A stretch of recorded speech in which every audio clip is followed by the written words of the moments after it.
मैंने यहाँ टैबलेट का हेल्प ली है। ये शेप है पेंटागन, यानी 5 साइड हैं, हेक्सागन 6 साइड हैं, हेप्टागन 7, ऑक्टागन 8, नैनोगन 9 और डिकागन 10। अगर आपसे ये पूछा जाए कि इनका एंगल कितना होगा, ठीक है, इन शेप का एंगल कितना होगा, एक रफ सी मैंने शेप बनाई है, आप बस शेप पर नहीं जाना, आपने कंसेप्ट समझना है। अब इसका ये एंगल है, ऑल्ट वाला एंगल है, इन तमाम एंगल का सम कितना होगा। इसी तरह इन तमाम एंगल का सम कितना होगा। इसके लिए हमारे पास एक फार्मूला है, तो वो फार्मूला प्रूव करने से पहले मैं आपको कुछ चीज़ें बताऊं। अच्छा, अब इसका एक कार्नर ले लें, मैं ये कार्नर ले लेता हूँ मैं यहाँ, इसको तमाम साइड से मिला दिया, तमाम कार्नर से।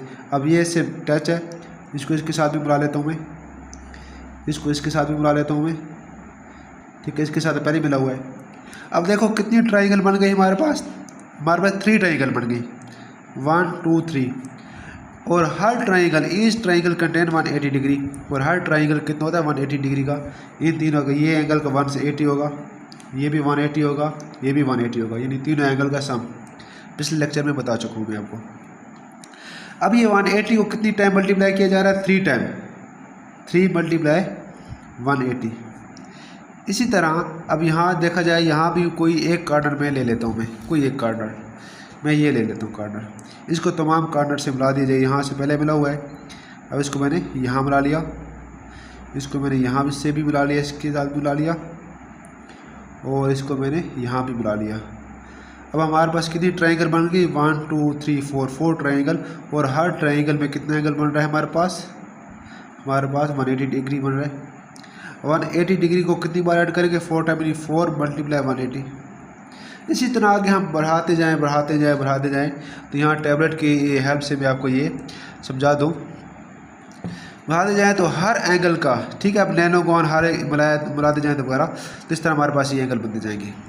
तो अब यहाँ से अगर एक चीज़ समझाना चाहता हूँ मैं आपको, अब ये है 3, ये है 4।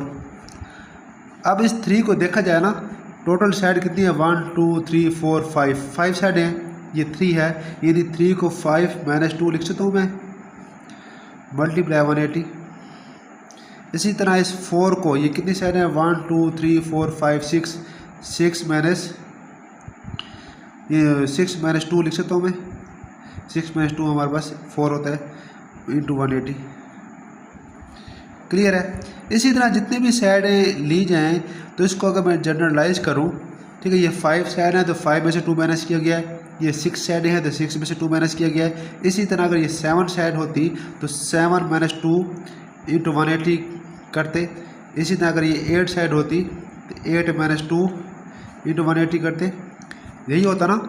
अगर इसी को जनरलाइज किया जाए तो हमें क्या होगा, हमारे पास एक जनरल फार्मूला बनेगा, n - 2 इंटू 180।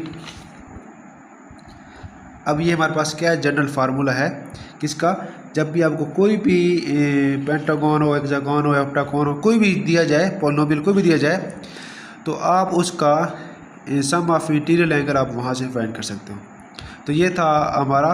सपोज करें आपके लिए मैं क्वेश्चन छोड़ कर जाता हूँ, हमारे पास है डिकागन, ये लास्ट वाला ये। अब इसको मैं फाइंड करता हूँ। क्लियर है। अब देखा जाए ये 10 साइड दी, तो n की जगह 10 - 2 इंटू 180। अब 10 - 2 क्या 8 आया, 8 इंटू 180, तो ये कितना आया, 8 0 तो 0, 8 8 64, 6 की हासिल, 8 कम 8 और 6 हासिल वाले 14। तो ये इस तरह हमारे पास ये एंगल बन जाएगा। आई होप आपको समझ आ चुकी होगी।